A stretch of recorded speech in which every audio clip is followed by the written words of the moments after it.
Muy buenas tardes a todos. Gracias, doctora Juárez. Gracias, licenciada Barrera, por la invitación que se me ha realizado para hablar de un tema tan interesante. Pues estamos próximos al mes de octubre, que es un mes dedicado a todas las actividades de prevención del cáncer de mama. Este día vamos a hablar sobre lo que es la mamografía diagnóstica y sus abordajes clínicos dentro del Hospital Nacional de la Mujer. No podemos entrar en el tema directamente sin antes mencionar cómo estamos en la incidencia y en la prevalencia del cáncer. Algunos datos resumidos acerca de esta situación, pues es que en el año 2020 el cáncer de mama fue el más frecuente en el mundo. Según Globocan, para el año 2020, alrededor del mundo ocurrieron un poco más de 2 millones de cáncer de mama, es decir, el 11.7% del total de todos los cánceres, ocurriendo un poco más de 500.000 de mujeres que murieron a causa de esta enfermedad. En El Salvador, para el año 2018, el cáncer de mama representó el 14.4% del total de todos los cánceres, con una tasa de incidencia del 39.9 por 100.000 habitantes. En comparación con el año 2020, hubo un incremento del 14.4%, del 14.4%, hubo un incremento al 16.4%, colocándose como el cáncer número 1 en el país. La tasa de incidencia del cáncer de mama en las mujeres fue de 40.5 casos por 100.000 habitantes.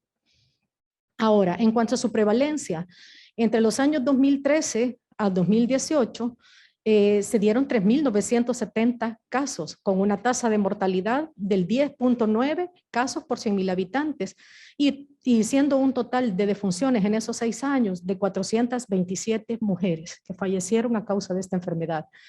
En el periodo del 2015 al 2020 hubo una disminución en el número de casos prevalentes hasta 2.767, tomando en cuenta que pues, fue un año menos de observación, ¿verdad? De reporte de casos, y una tasa de mortalidad de 8.1 por cada 100.000 habitantes y un total de 331 mujeres fallecidas por esta causa. Entonces, ¿en qué radica la importancia de este cáncer en especial? Pues radica de que su importancia en que se puede detectar de forma temprana. Cuando hablamos de detección temprana surge la interrogante, incluso dentro de los mismos profesionales de la salud, en preguntar, doctora, ¿y cómo puedo detectar tempranamente el cáncer? ¿Cómo se hace? ¿Qué hago? ¿Me hago alguna prueba en sangre? ¿Qué es lo que tengo que hacer? Entonces, las campañas deben de ir dirigidas justamente a explicar paso a paso a qué nos referimos cuando decimos detección temprana. Hablamos de 3 pilares fundamentales. El primero de ellos, el autoexamen de la mama. El segundo, el examen clínico de la mama, que es el que el médico realiza por lo menos una vez al año a su paciente. ¿Qué quiere decir esto? Que cuando la paciente se acerca al sistema de salud, está en nuestros lineamientos que debemos de ofrecer el examen clínico a la paciente. Primero, hacer una labor educativa, explicarle la importancia de este examen y que debemos de realizarlo en esa consulta. Y en tercer lugar, el estándar de oro para la detección temprana, que sigue siendo la mamografía. Este es un estudio de tamizaje en orden de estos 3 pilares que hemos mencionado. El método que más salva vidas es la mamografía, debido a su capacidad de detectar tempranamente lesiones que se encuentran en etapa subclínica. Y como complemento de la mamografía, pues tenemos también la ecografía mamaria. Ahora, ¿cuándo debemos de tomar en cuenta ya la indicación de una mamografía de tamizaje? La mamografía de tamizaje, como su nombre lo dice, el único agravante ahí es nada más cumplir 40 años de edad. A partir de los 40 años, paciente asintomática, hasta los 79 años, debe de indicarse una mamografía de forma anual. En nuestro país hay algunos estudios que demuestran que la mayor incidencia de cáncer se observó entre los 40 y 49 años, aunque recientemente hay algunos donde ya pues el promedio, ¿verdad?, de la enfermedad se encuentra un poquito más entre los 52 y 53 años. Habiendo mencionado esos 3 pilares fundamentales de la detección temprana, ¿qué va a hacer el personal de salud cuando en uno de estos 3 exámenes encuentra una anormalidad o una sospecha de cáncer de mama. Lo ideal es referirlo, ¿verdad?, al establecimiento que tenga la capacidad, ¿verdad?, de poder llegar a un diagnóstico definitivo para que la paciente reciba su diagnóstico definitivo y su tratamiento en un tiempo oportuno.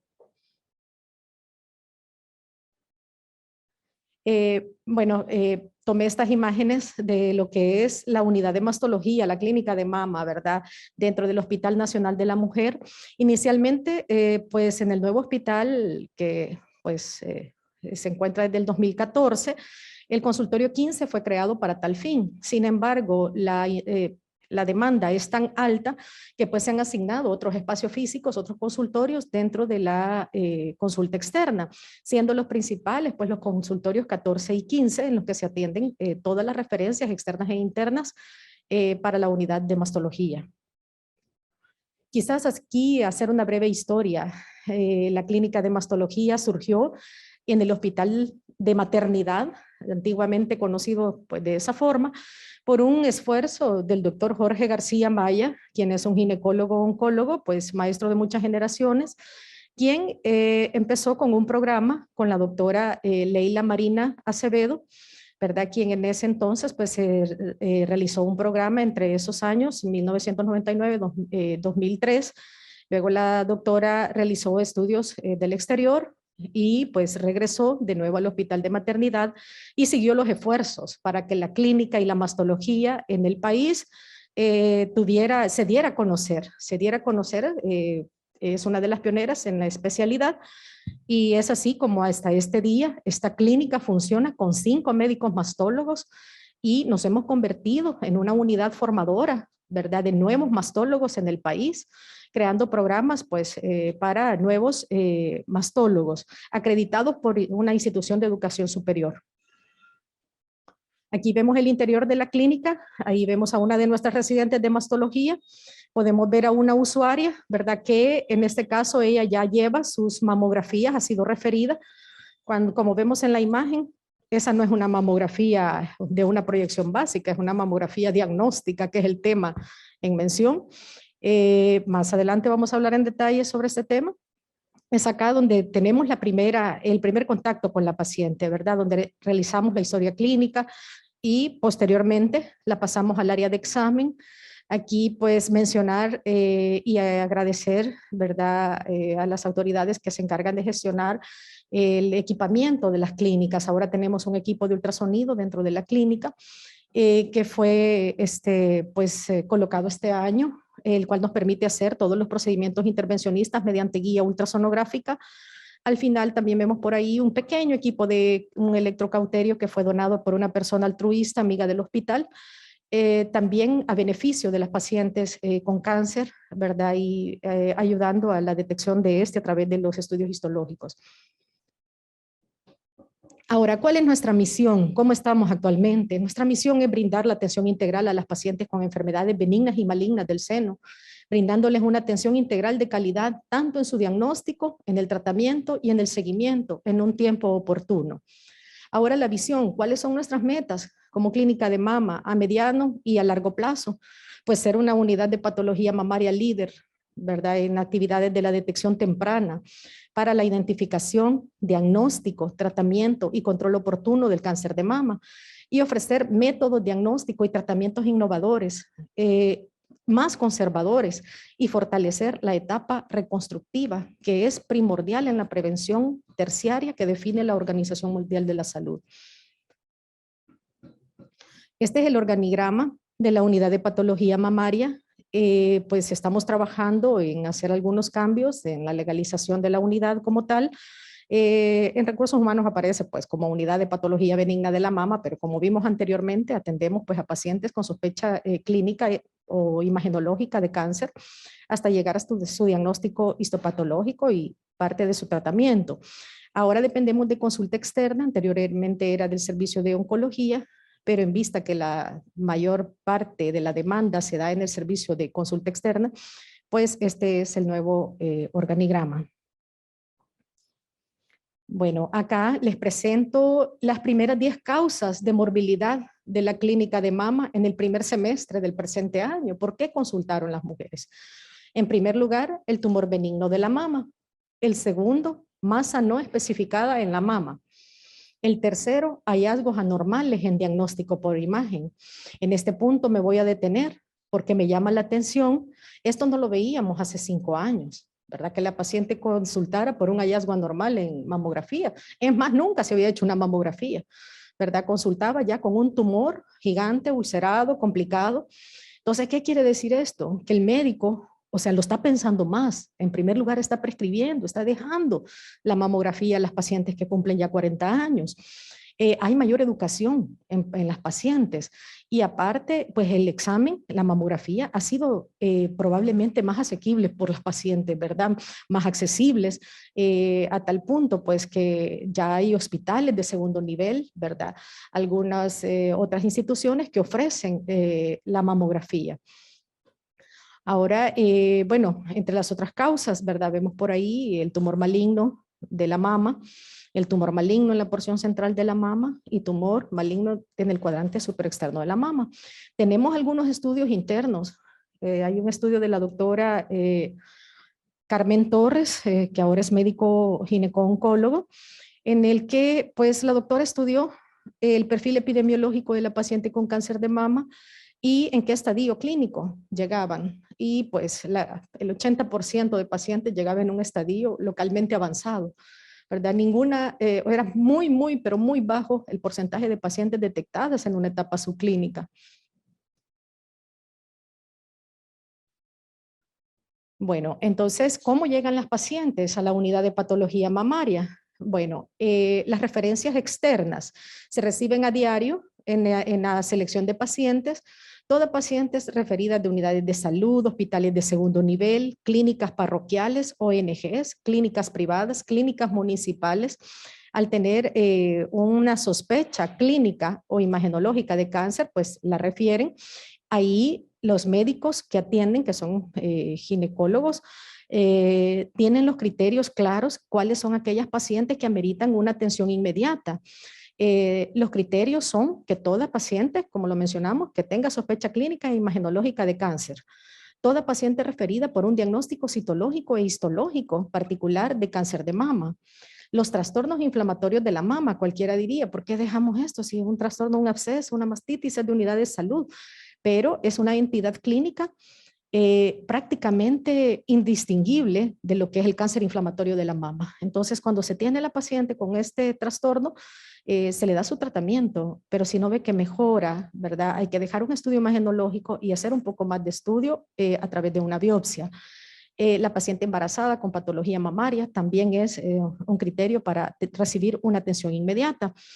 La unidad también brinda atención a todas las referencias internas que se generan dentro del mismo hospital, dentro de la unidad de emergencia, dentro de infectología, gineconcología, oncología y radiología.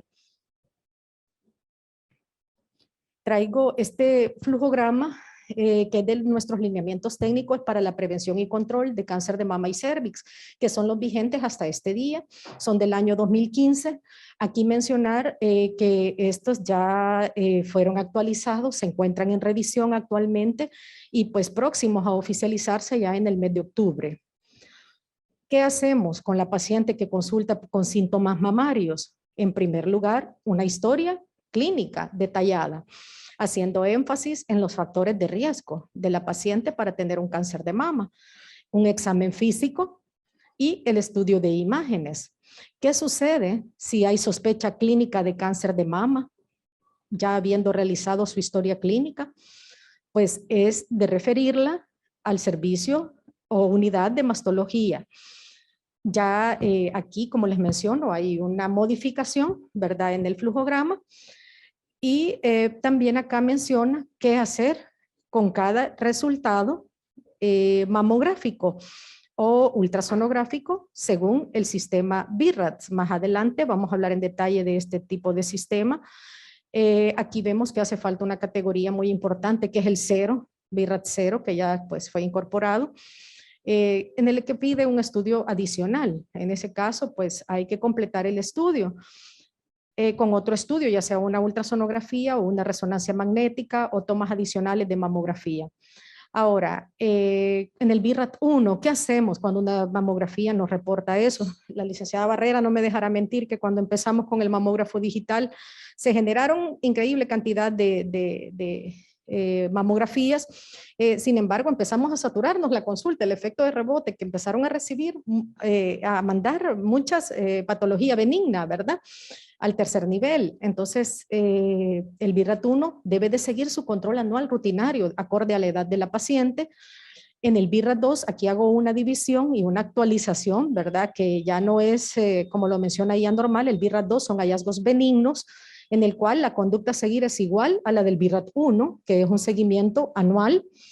El BIRAT-3, que es el más controversial de todos, ¿verdad? Porque el BIRAT-3 es el que tiene dos caminos. Le hago biopsia, le hago únicamente el seguimiento imagenológico cada 6 meses durante 2 años. Luego esta paciente me cambia a categoría 2 o puede que en el transcurso del seguimiento me progrese a un 4 y haya necesidad de realizar una biopsia. En este caso, pues en el BIRAT-3, si la paciente tiene factores de riesgo, yo siempre les digo, no solo tratamos imágenes, estudios, sino que tratamos personas, seres humanos. Hay que analizar a la paciente como un todo, ¿verdad? Conocer su edad, sus antecedentes, tanto personales como familiares. Entonces, dar la referencia, ¿verdad? Al segundo nivel de atención, si es un BIRAT-3. Ahora, con el BIRAT-4 y 5, ahí no hay mucho donde pensar qué hacemos con esta paciente. Definitivamente hay que derivarla para un estudio histológico, para una biopsia, ya que son hallazgos sospechosos de malignidad. En el caso del BIRAT-6, es la paciente que ya tiene un diagnóstico conocido de cáncer de mama y ella sí puede ser derivada directamente a gineco-oncología. ¿Qué pasa con el BIRAT-3? Si en su seguimiento, en el segundo nivel, podemos comprobar que, o sea, si hacemos un seguimiento en 6 meses, puede que nos diga que la lesión no ha variado, que permanece estable y de repente lo reporte ya como un BIRAT-2. Entonces, retornamos a la paciente, ¿verdad? A su nivel de atención en el que estaba y a sus seguimientos según su edad, ¿verdad? Y si se comprueba que es un cáncer de mama, pues referencia a gineco-oncólogo. Aquí les traigo pequeño afiches que se colocan del área de imagenología. Pues la licenciada Barrera se encarga de promover mucho, ¿verdad? Lo que es y todo el personal de esa área, ¿verdad? Son personas con mucho entrenamiento, conocimiento, experticia en la realización de la mamografía. Tenemos 2 consultorios, ¿verdad? Para mamografía. Aquí les muestro el interior. A la izquierda pueden ver el mamógrafo convencional y a la derecha a lo que hemos llegado, al mamógrafo digital, ¿verdad? Vale la pena destacar de que la mamografía tiene una sensibilidad del 87%, o sea, su capacidad de detectar la enfermedad es bastante alta. Esto desciende hasta el 63% en la paciente que tiene mama densa. Entonces, ojo con la mama densa, ¿verdad? Hoy se considera un factor de riesgo bastante importante. Ahora, ¿cuál es la ventaja del mamógrafo digital sobre el mamógrafo convencional?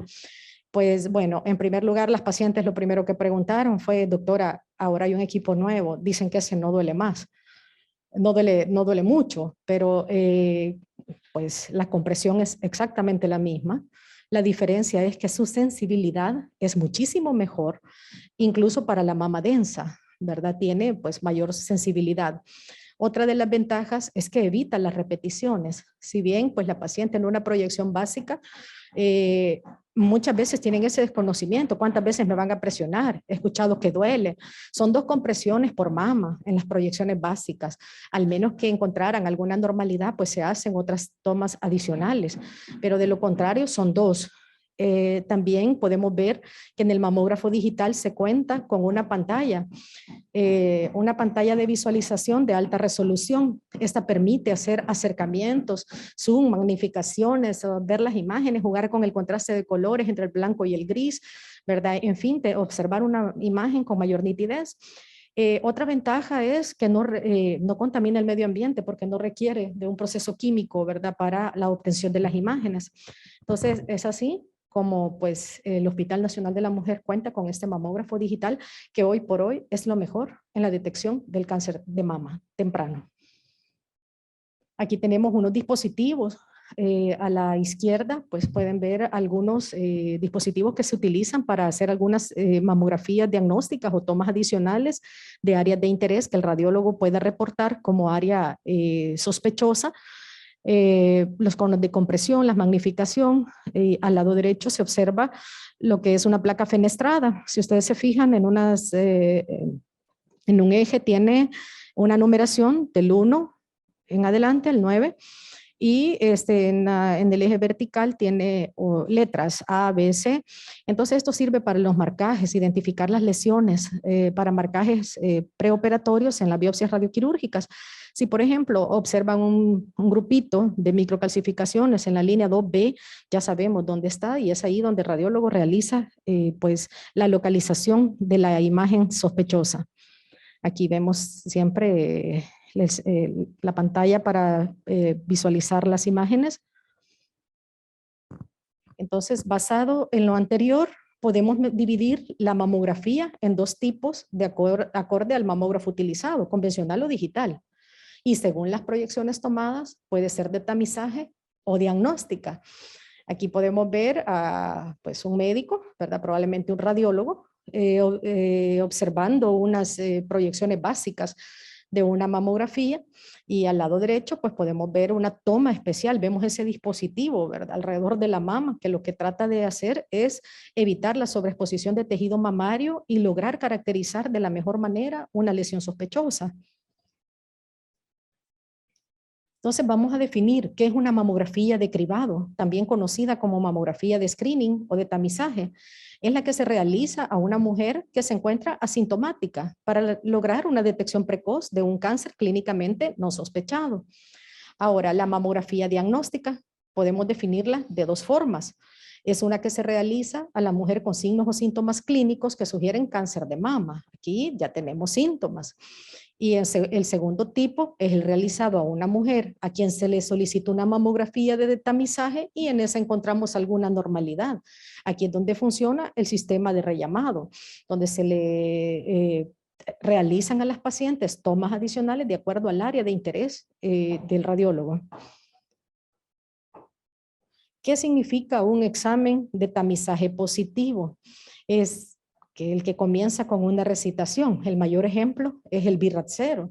Muchas veces, ¿qué le respondemos a la paciente cuando vemos su mamografía y vemos que dice BIRAT 0? Entonces, ¿cómo salí, doctora? Ni bien ni mal. Esa es la respuesta, porque hace falta un estudio complementario, ¿verdad? Que puede ser el ultrasonido, el que nos permite ver a través de ese tejido denso. Esto es muy importante que tenerlo en consideración porque muchas veces vemos la categoría 0 y con eso se queda la paciente. Entonces puede haber lesiones ocultas en ese tejido denso. Otro estudio de cribado positivo es el que ya pues, nos reportan como un BIRAT 4 o 5 que requiere pues, un estudio histológico. Ahora, un examen diagnóstico positivo es aquel que requiere definitivamente una biopsia, un BIRAT 4 y 5, y un examen de tamizaje negativo, son los hallazgos que son normales, hallazgos benignos o probablemente benignos. Y en el examen diagnóstico negativo es aquel negativo o que tiene hallazgos benignos, como la normal, hallazgos probablemente benignos o hallazgos pues característicos de benignidad. Ahora traigo este flujograma también de nuestros lineamientos. Cómo hacer el tamizaje y el seguimiento según la edad y los factores de riesgo de la mujer. Si la paciente tiene menos de 40 años, muchas veces nosotros como hoja de indicación dentro del hospital tenemos ya la opción de solo marcar, ¿verdad? Con una cruz, si el de estudios que estamos enviando es de tamizaje o el estudio es diagnóstico. ¿Por qué razón? Porque si yo le dejo una mamografía de tamizaje a una paciente de 30 años, más probable que no se la quieran realizar, ¿verdad? Y digan, no, miren, opten por otro estudio, ¿verdad? Que sea una ultrasonografía. ¿verdad? Pero cuando ponemos que diagnóstica, hablamos el mismo idioma y saben que ahí, aunque la paciente sea menor de 40 años, hay algo que hace que necesitemos tener una mamografía de base. ¿Cuál es ese algo? Los factores de riesgo, ¿verdad? Pacientes que tienen factores genéticos positivos, como mutaciones comprobadas. Quizás aquí detenerme un poco también en el aspecto que pues las pruebas genómicas debido a su alto costo pues no son muy accesibles, ¿verdad? Para la paciente. Entonces con solo que en la historia familiar encontremos antecedentes, ¿verdad? De cáncer de mama, colon, pulmón, etcétera, pues ya consideramos que la paciente tiene factores de riesgo. Entonces, ¿qué hacer? Si es menor de 40 años y tiene factores de riesgo positivo y existe sospecha de malignidad, la referencia al tercer nivel de atención. Si tiene antecedentes familiares o pruebas genómicas, ¿verdad? Que demuestren mutaciones, envío a la clínica de mama para vigilancia y control. Si hay sospecha de malignidad, pues referencia al tercer nivel de atención. Entre los 40 y los 69 años, la frecuencia de la mamografía es cada año y la conducta a seguir va a ser según su resultado y categorización de BIRAT. Si la paciente, esta es otra pregunta bastante frecuente, ¿verdad? Si la paciente arriba de 70 años debe de hacerse o no mamografía. Entonces, acá tenemos que considerar el estado actual de salud y la esperanza de vida de la paciente. Tenemos por un lado el escenario de una paciente que tiene 75 años y camina perfectamente, no usa lentes para leer, tiene su estado mental conservado, su audición, etcétera, y puede asistir y tolerar lo que es el procedimiento de la toma de su mamografía. Y tenemos por otro lado el escenario de una paciente que puede ser con un problema de fractura de cadera, problemas de columna, pues que tiene menos posibilidades de tolerar, ¿verdad? El examen. Entonces, en ese caso de la paciente que no puede movilizarse, el examen clínico es lo indicado, el seguimiento clínico. Y en la paciente pues que tiene una mejor esperanza de vida, continuar su tamizaje. Entonces, resumiendo, ¿a quiénes dejaríamos una mamografía de tamizaje? A toda mujer entre los 40 y 69 años con una frecuencia anual. A partir de los 70 años, la frecuencia es anual según su condición médica y expectativa de vida. Vamos a hacer un poco de énfasis en este tema, ¿verdad? ¿Qué es la mamografía diagnóstica? La mamografía diagnóstica debe de indicarse a toda mujer mayor de 30 años con sintomatología mamaria no aclarada por valoración clínica ni por ultrasonografía. Aquí ya no tiene nada que ver la edad en la mamografía diagnóstica, ¿verdad? Ya estamos hablando de pacientes con síntomas mamarios. Paciente que tiene una masa o un tumor palpable, si hay salida de secreción sanguinolenta por el pezón, o sea, lo que conocemos como telorragia, ¿verdad? Y dice secreción no láctea, amarillenta o de aspecto purulento. Aquí quizás es de hacer énfasis de que cuando tenemos una secreción que es de color claro o blanquecino y la notamos durante el autoexamen al hacer la expresión del pezón, pues eso no es sospechoso, ¿verdad? Tiene mayor sospecha cuando la secreción es uniorificial, es decir, que es por un solo orificio del pezón, que es unilateral, ¿verdad? Es otra sospecha y no digamos que sea sanguinolento, ¿verdad? Que incrementa pues la sospecha. Otra característica es el hecho que la secreción sea espontánea y persistente a tal grado que llegue a manchar el sostén de la paciente de forma espontánea. Otra indicación, que tengamos cambios en la piel del pezón o la areola. La mujer con sospecha de cáncer mamario, independientemente de su edad. ¿Por qué razón? Antes de pensar en cualquier procedimiento intervencionista, llámese CAF, llámese biopsia quirúrgica, corebiopsia, debemos agotar todos los estudios imagenológicos, porque la anatomía mamaria se va a ver distorsionada posterior a un procedimiento intervencionista. Ahora, mujer de cualquier edad con metástasis, sin tumor primario conocido. Muchas veces tenemos pacientes que se le encontró un ganglio supraclavicular, se lo biopsiaron en un hospital general y le sale que es maligno. ¿verdad? Y es metastásico probablemente. Entonces, buscar el origen dentro del estudio, pues, ¿qué se hace? La mujer, definitivamente mamografía, ¿verdad? Estamos obligados a descartar que no haya un cáncer primario en mama. Ahora, la mujer de cualquier edad con diagnóstico de cáncer mamario por medio de otra prueba diagnóstica y que no tiene una mamografía de base, también es candidata a mamografía diagnóstica. La mujer mayor de 40 años que se va a someter a una cirugía estética de la mama, la que va a iniciar terapia de reemplazo hormonal, ¿verdad? También debe de tener una mamografía diagnóstica de base. Y las pacientes que tienen una mamografía anormal, ¿verdad? Entonces, todas las que se sometieron a su mamografía de tamizaje pueden presentar una asimetría, una distorsión, presencia de microcalcificaciones y en este caso pues estará indicado realizar unas tomas adicionales para aclarar, ¿verdad? Y categorizar esa imagen. Ahora, ¿cuáles son las indicaciones de mamografía diagnóstica anual de seguimiento? La mujer con antecedente personal de cáncer de mama, para ella es una diagnóstica, ¿verdad? Al igual mencionar, ¿verdad? Que las pacientes que tienen un alto riesgo familiar de cáncer mamario, sobre todo en primer grado, el tamizaje, o sea, perdón, la mamografía debe de comenzar 10 años antes de la edad en la que apareció el cáncer de mama en la familiar afectada. ¿Qué quiere decir eso? Que si mi madre fue diagnosticada a los 45 años, usted debe de indicarle la mamografía a esa paciente a los 35, 10 años antes. En el hospital se nos da frecuentemente que ahí llega la paciente que ya es conocida con cáncer, llega su quimio, llega todo, y que su cuidador es su hija, ¿verdad? Pero ¿qué pasa? Le preguntamos a la hija, ¿y usted ya se hizo su mamografía? No, nunca me la he hecho, ¿verdad?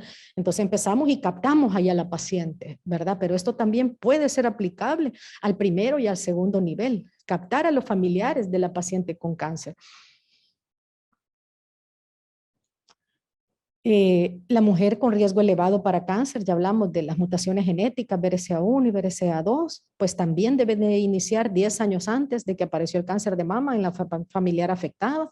Incluso en el screening de alto riesgo, en algunos países pues, de primer mundo se considera ya el uso de la resonancia magnética como complemento a la mamografía diagnóstica.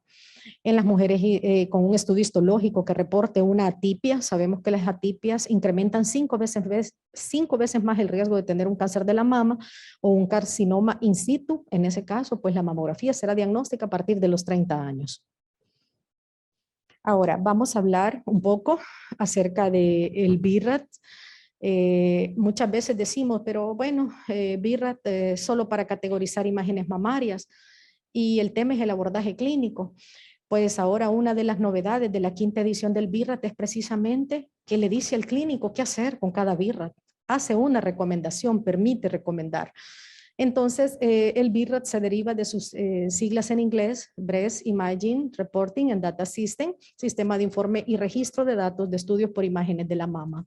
Estamos trabajando pues con la última edición, que es la 5ª. Las 3 primeras ediciones fueron dedicadas más que todo a la mamografía. Ya en la 4ª y en la 5ª edición se incorpora lo que es la ecografía y la resonancia magnética. Esto fue creado por el Colegio Americano de Radiología con la finalidad de crear un léxico en el que pudiese comunicarse de manera más fácil el médico, ¿verdad? El clínico con el radiólogo y estandarizar los manejos a seguir con determinados resultados. Vamos a mencionar un poco acerca de las proyecciones básicas de la mamografía. Podemos observar, como dijimos al inicio, son 2 compresiones por mama, ¿verdad? En la primera vamos a obtener la proyección cráneo-caudal. Por lo general las placas vienen debidamente identificadas, cuál corresponde a la mama derecha y qué tipo de proyección es. Entonces, y en la segunda, pues vemos que es la oblicua medio lateral, en la que vemos la imagen del músculo pectoral. En esa, la posición de la paciente es con el brazo ligeramente en elevación y el tubo de rayos X del mamógrafo realiza una cierta rotación y es por eso que obtenemos esa imagen. Quizás es muy importante, aprovechando esta misma imagen, destacar que si trazamos una línea imaginaria en la cráneo caudal, todo lo que esté arriba será externo y todo lo que esté abajo será interno. Si hacemos lo mismo en la oblicua medio lateral, todo lo que esté arriba será superior y todo lo que está abajo es inferior. De esa forma, el radiólogo describe dónde está la lesión. Entonces, en mi caso, que soy ultrasonografista, si el radiólogo me dice que ve un nódulo en el cuadrante superior externo de la mama derecha, por mamografía él solo me puede decir hay un nódulo, pero no puede saber su naturaleza, sólida o quística. Esta es una propiedad de ultrasonido.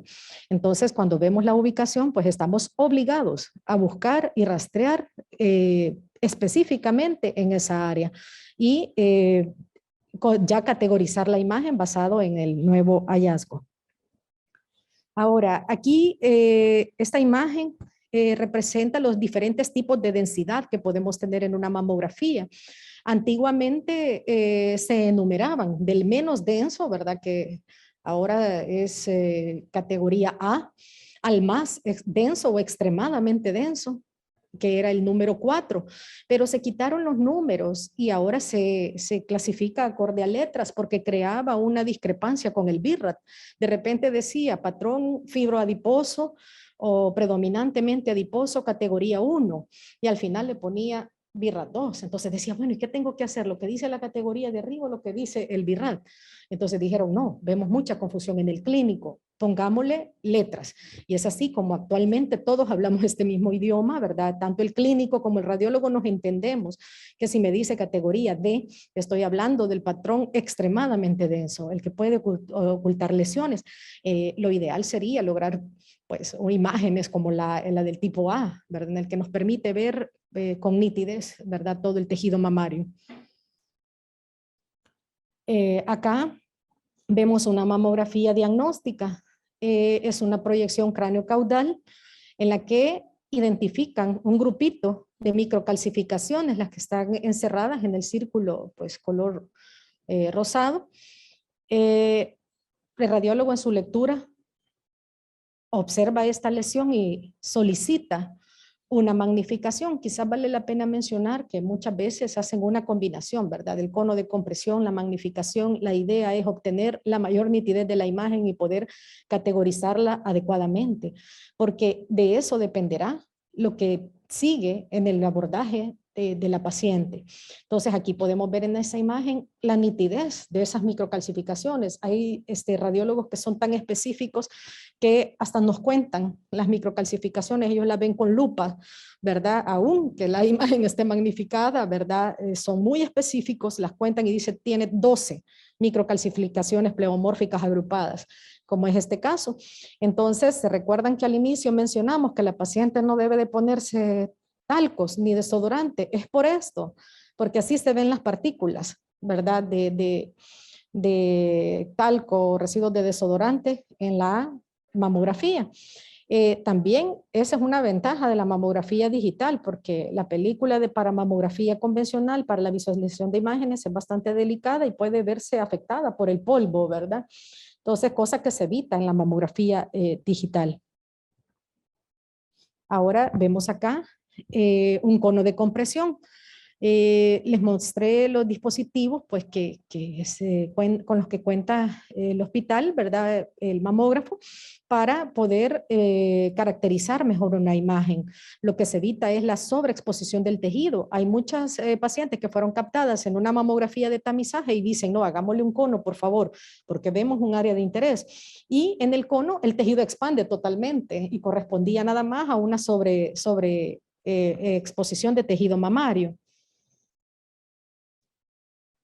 Aquí surge otra interrogante. Paciente con implantes mamarios.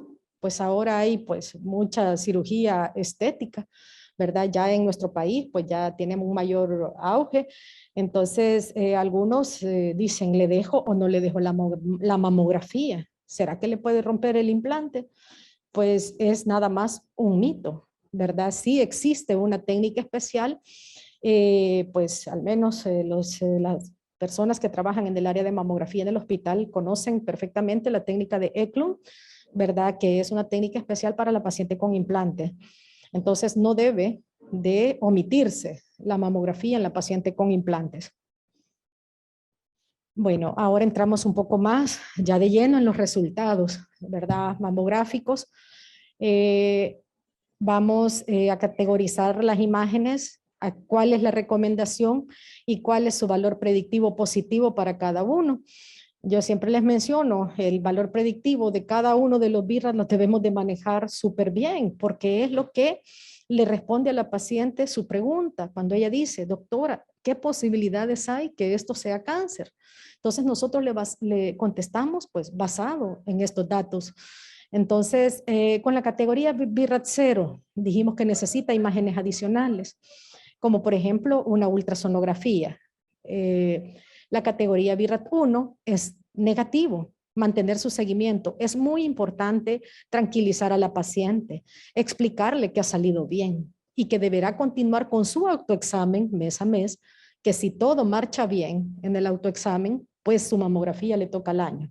Si ella llegara a descubrir algo en su autoexamen, en ese transcurso de ese año, ¿verdad? Debe de asistir antes al sistema de salud. En la categoría BI-RAD 2 son hallazgos benignos, las mismas recomendaciones que en la categoría 1. El BI-RAD 3 mencionamos que son hallazgos probablemente benignos, mencionábamos que es el más controversial de todos, sin embargo su valor predictivo positivo es inferior al 2%. Entonces posibilidad que tenga cáncer es inferior al 2%, es bastante bajo.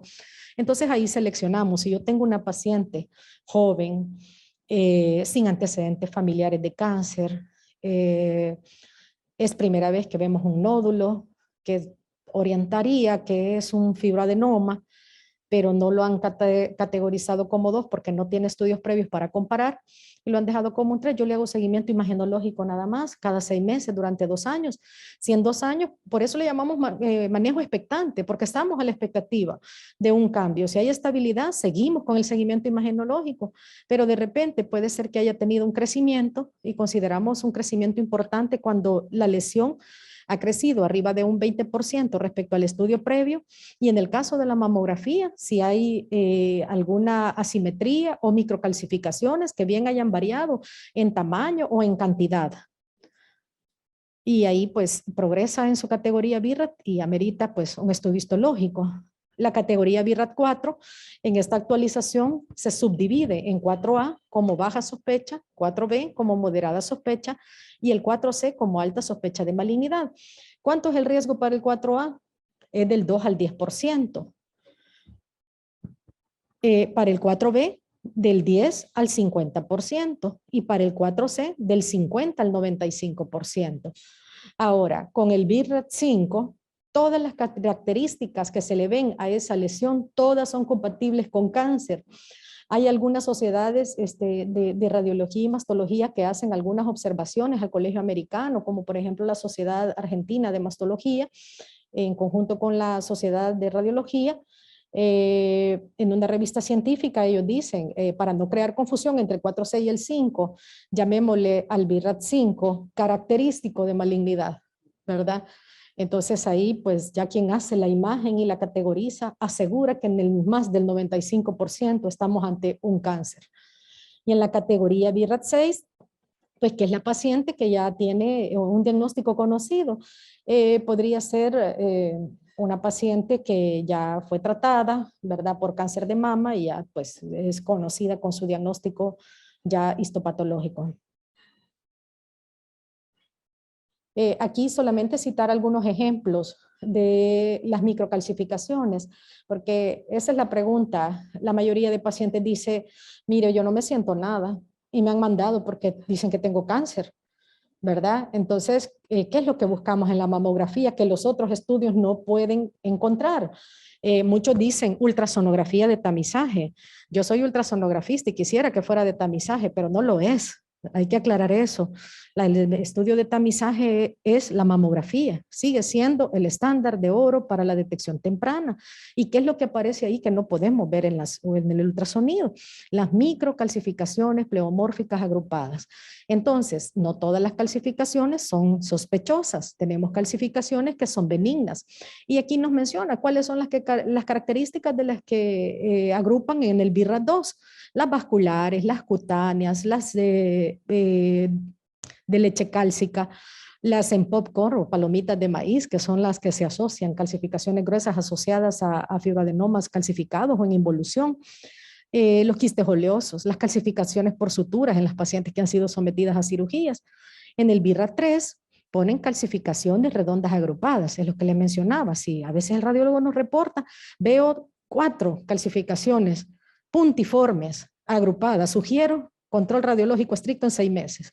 Llega la paciente allá a los 6 meses y pone las calcificaciones redondas que eran número de 3, ahora se encuentran en número de 9. Entonces ya llama la atención y se la categoriza como sospechosa. Ahora en el BIRAT-4, ahí van categorizadas las calcificaciones amorfas, las toscas heterogéneas, las finas pleomórficas y las características de malignidad. Más adelante vamos a ver imágenes que son aquellas que tienen una forma lineales o son ramificadas o segmentarias. Aquí tenemos imágenes ejemplificando las calcificaciones benignas. Quizás las más frecuentes son las vasculares. La primera vez que vemos una mamografía con calcificaciones vasculares nos alarma, ¿verdad? Y decimos, oh, aquí hay algo anormal, ¿verdad? Pero pues son benignas. Tenemos las redondas también, las de leche cálcica, los nódulos con bordes calcificados. Vemos los bordes muy bien circunscritos. Y con una ligera calcificación en su contorno, esos son pues característicamente benignas. Les mencionaba calcificaciones vasculares, ¿verdad? Son esas que vemos acá a la izquierda, se ve un ganglio de aspecto benigno a nivel axilar y los fibroadenomas calcificados, ¿verdad? O calcificaciones en palomita de maíz debido a su pues imagen. Aquí tenemos unos quistes oleosos. Podemos ver que su contorno es un poco hiperdenso, ¿verdad? Y es muy bien circunscrito, y unos ganglios de aspecto benigno en la otra imagen. El ganglio de aspecto benigno, vemos esa clara relación, ¿verdad? Del ilio y la corteza. Observando esa corteza más hiperdensa, es un ganglio que rara vez sobrepasa los 12 milímetros, ¿verdad? A diferencia del ganglio metastásico, que tiende a ser de mayor tamaño y en la que se pierde su ilio central, y los vemos por lo general hiperdensos. Este caso es un caso de esta semana recién pasada, una paciente con 72 años de edad, con una tumoración. Realmente la mamografía es bastante, al verla, al menos la proyección craneocaudal, la vemos normal, diríamos, ¿verdad? Pero si somos detallistas, podemos ver una gran tumoración en la mama derecha, rodeada por una cápsula fina. Y el tejido que se encuentra dentro de la tumoración es exactamente igual al tejido circundante. Se nota más la simetría en la proyección oblicua medio lateral, en la que sí se ve, ¿verdad? Una clara mayor aumento de tamaño del seno derecho. Al verla clínicamente, esta paciente realmente impacta el tumor que tiene, pero ya es conocida por una biopsia y esto es un lipoma. Ahora, vamos con el BIRAT-3, el que hablábamos de, que es el más controversial, ¿verdad? Es para los nódulos que son bien circunscritos, sin calcificaciones, para las asimetrías focales, para las microcalcificaciones redondas o puntiformes y que son para lesiones no palpables. Y su valor predictivo es bastante bajo, dijimos que es abajo del 2%. Y los seguimientos, que puede ser imagenológico en 6 meses o biopsia. Quizás aquí mencionar que hay indicaciones precisas para hacerle biopsia a un BIRAT-3. El primero quizás es, yo puedo ofrecerle manejo expectante a la paciente, pero ella ha visto morir a su abuela o a su mamá de cáncer de mama y tiene ahora cancerofobia, lo cual es totalmente entendible. Todo aquel que haya tenido a alguien conocido, ¿verdad?, que ha sufrido y no digamos fallecido a causa de esta enfermedad, pues siempre desarrolla cierta fobia. Otra es que tenga una paciente que esté embarazada y que tiene un tumor mamario, ¿verdad? En ese caso, pues también puede realizarse el estudio histológico. Siempre lo importante tomar en cuenta que siempre debemos individualizar a la paciente. El ejemplo más representativo del BIRAT3 es el fibroadenoma. Como podemos verlo en estas imágenes, es un tumor, ¿verdad? Un nódulo hiperdenso con sus márgenes muy bien circunscritos. Recordando siempre que en el caso de los nódulos solamente nos puede decir si es sólido, solamente es que es un nódulo, pero no puede saber su naturaleza sólida o quística. Por eso en ese recuadro inferior, en esa mamografía, ponen una imagen ultrasonográfica en la que ven que ya es un quiste, probablemente aquel fue reportado como un 0, donde le pidió un estudio adicional, le pidió un ultrasonido y encuentra que corresponde a un quiste y ya lo recategoriza y sale como un BIRAT2. Ahora, otra imagen de BIRAT3 son las microcalcificaciones puntiformes, como podemos ver en esa proyección magnificada, y abajo en esa proyección craneocaudal que podemos observar una densidad asimétrica. Vemos esa área hiperdensa, esa área blanquecina, brillosa, que se ve en la parte, en la mama derecha y no se visualiza en la izquierda, ¿verdad? Entonces, muchas veces ahí lo indicado dice, pues tomemos un seguimiento en 6 meses, aunque hoy por hoy pues hay otros métodos diagnósticos como la tomosíntesis que nos aclara y tiene mucha utilidad en lo que es este tipo de lesiones. Aquí tenemos un nódulo BIRAT4 en una proyección craneocaudal. Podemos ver que sus bordes no son tan circunscritos como los que vimos anteriormente, sino que son un poco difusos. En la magnificada se ve aún más difusos sus márgenes y este sí fue categorizada como un BIRAT4. Aquí algunos ejemplos para el BIRAT4A, para el 4B y para el 4C. Y en la parte inferior, pues una imagen característica de malignidad, ¿verdad? Que pues son las microcalcificaciones pues prácticamente segmentarias. Esta es otra imagen característica de malignidad, BIRAT5, como lo describe la literatura, ¿verdad? Una imagen en sol naciente debido a sus especulaciones y la distorsión que causa de la arquitectura mamaria. Podemos ver en una de las proyecciones incluso la retracción del complejo areola-pezón, ¿verdad? Es que es bien evidente. Y tenemos 3 lesiones sospechosas en esta mama, que en la proyección, en la cráneo caudal, no se observa muy bien la lesión número 2. Sin embargo, en la oblicua medio lateral, ¿verdad? Se ve pues que corresponde a un nódulo también de aproximadamente unos 2.5 centímetros. Y hay una lesión más pequeña, que es la que donde está el número 3, ¿verdad? Entonces, en este caso, pues aquí caben los términos de la parte de la multicentricidad, ¿verdad? Que es cuando existen 2 o más focos de lesiones en diferentes cuadrantes, ¿verdad? O a más de 5 centímetros del tumor primario. Y la multifocalidad, que es cuando hay 2 o más nódulos con menos de 5 centímetros de separación o dentro del mismo cuadrante de la mama. Entonces aquí podemos ver que sí, pues son 3 lesiones. Los ganglios sospechosos de malignidad, ¿verdad? Lo que mencionábamos, estos ganglios, a diferencia de los que hemos observado anteriormente, no conservan su hilo graso oscuro, ¿verdad? Sino de que han aumentado de tamaño, están agrupados, es un conglomerado y han perdido su hilo graso central. Otra imagen característica de malignidad, ¿verdad? Grupo de calcificaciones pues en un mayor segmento del tejido mamario. Entonces, como hablábamos un poco del abordaje, ahora todo procedimiento intervencionista debe de ser guiado mediante métodos, ya sea ultrasonográfico o mamográfico. Entonces, si nos auxiliamos si lo que vemos, perdón, es una lesión vista en mamografía, nos vamos a guiar por estereotaxia, o sea, por el mamógrafo. Vamos a identificar el área sospechosa y a tomar la lesión guiados mediante estereotaxia, que lo hace pues el médico radiólogo. Y si la lesión es vista únicamente por ultrasonido, pues puede utilizarse el ultrasonido para tomar la biopsia dirigida de la lesión, sobre todo en el caso de las lesiones que son no palpables.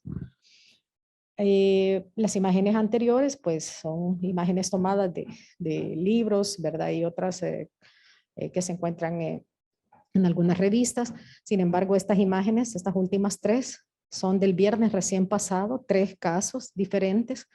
Esta es una paciente de 50 años que consultó por un tumor palpable a la unidad de salud, donde le realizaron su primera mamografía diagnóstica, nunca se había hecho un tamizaje, tiene 50 años, y lo que se encontró fue esto, ¿verdad? Una imagen pues irregular, hiperdensa, con distorsión de la arquitectura mamaria, llegó con categoría BIRAT 5, por lo que fue vista en la consulta de atención inmediata.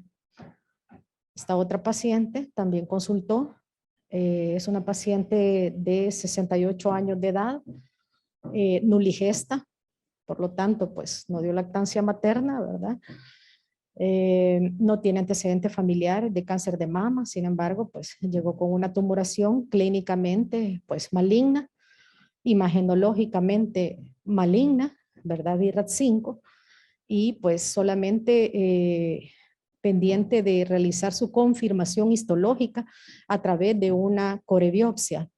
Quizás me gustaría mencionar que en los lineamientos se establece que cuando, porque podría ser el caso de esta paciente que llegó al segundo nivel, se le hizo una biopsia y la biopsia dice cáncer canalicular infiltrante.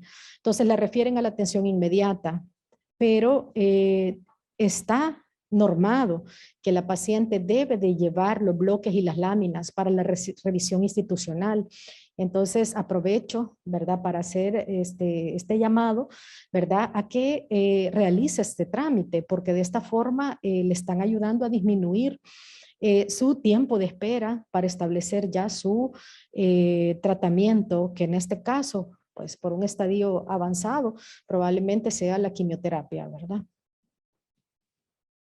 Esta es otra paciente diferente, siempre del recién pasado viernes, referida también por una tumoración palpable que ocupaba todo el cuadrante superexterno de la mama.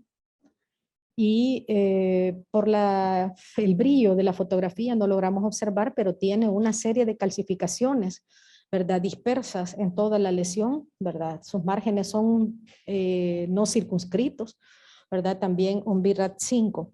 Entonces concuerda con lo que mencionábamos, la paciente está consultando siempre de forma tardía en un estadio clínico más avanzado de la enfermedad.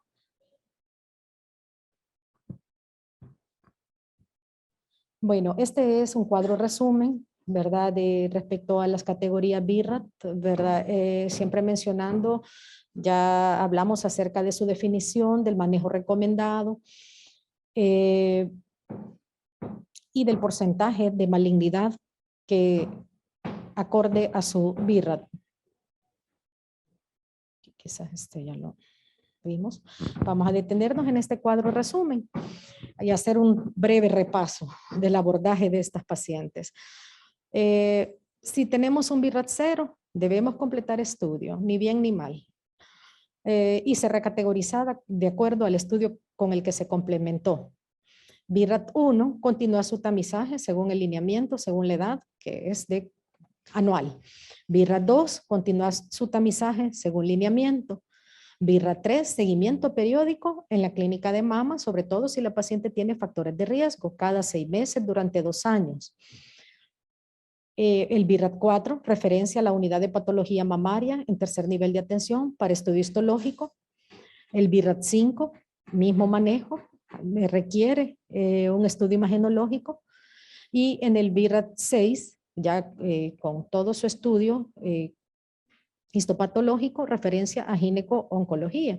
Quizás mencionarles que en la unidad de mastología, al momento que se hace la biopsia, se indica la biopsia, también avanzamos con los estudios de extensión, ¿verdad? Para acortar el tiempo de diagnóstico y para tratamiento. El de estudio de extensión, pues sabemos que incluye lo que es su radiografía de tórax, una serie ósea, un ultrasonido pélvico para descartar pues masas pélvicas. Además, incluye su ultrahepática y toda la química sanguínea necesaria. Si la paciente tiene enfermedades crónicas de base, realizar las diferentes interconsultas, ¿verdad? Para que todo se haga pues a la brevedad. Ahora, en cuanto a los métodos diagnósticos, este tema es bastante amplio, creo que también es para discutirlo en otra hora, ¿verdad? Pero vamos a hablar de los datos así más importantes. Mencionar el CAF, la citología por aspiración con aguja fina. Este es un método pues de bajo costo, muy accesible, bien tolerado por la paciente. Sus contraindicaciones pues absolutas no tiene y pues nos permite tener un resultado de una lesión mamaria. Si nosotros palpamos un tumor, lo que necesitamos una jeringa de 10 cc, 2 laminillas, fijar esa muestra y mandarlo al citopatólogo, ¿verdad? El patólogo para que estudie esos frotis y nos puede decir si es benigno o maligno. Pero ¿qué pasa si el CAF nos dice que es maligno? Definitivamente tiene que ir a una biopsia, siempre. ¿Por qué razón? Muchas veces me preguntan, mire, pero el CAF es menos cruento que la corebiopsia, por ejemplo. Entonces, el CAF, su limitante es que en el caso de cáncer no nos puede decir si este es in situ o es invasor. Esa es una propiedad del estudio histológico. Al igual, la biopsia con aguja gruesa tiene la ventaja sobre el CAF que en los fragmentos obtenidos se puede mandar la inmunohistoquímica, pues que es vital para saber el tipo de cáncer, ¿verdad? El tipo molecular de cáncer, su pronóstico y su tratamiento. La biopsia con aguja gruesa puede hacerse en el tumor palpable, ¿verdad? Y en el no palpable, guiado por ultrasonografía.